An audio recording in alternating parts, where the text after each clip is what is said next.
Welcome everybody. In this tutorial series, I'm going to show you how to program in HTML. HTML stands for Hypertext Markup Language, and in 1 hour, you are going to know how to program in HTML. This course is fantastic for beginners, so if you've never programmed before, this is the course you want to take. I have a ton of 1 hour videos where I show you how to program something in 1 hour, do something in 1 hour. This is where you want to start.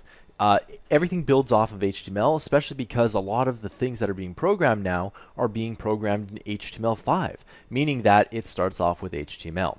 Now, this course, again, is only 1 hour, and you don't really need a lot. All the things that are within this course are free. All you need is Google Chrome, and you need a website called JSBin, and I'll show you how to do all of this stuff within the course here.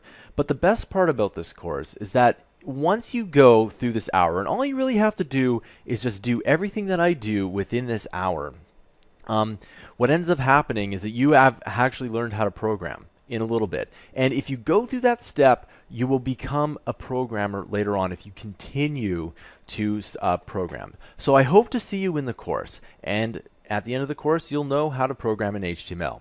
I'll see you guys in the course.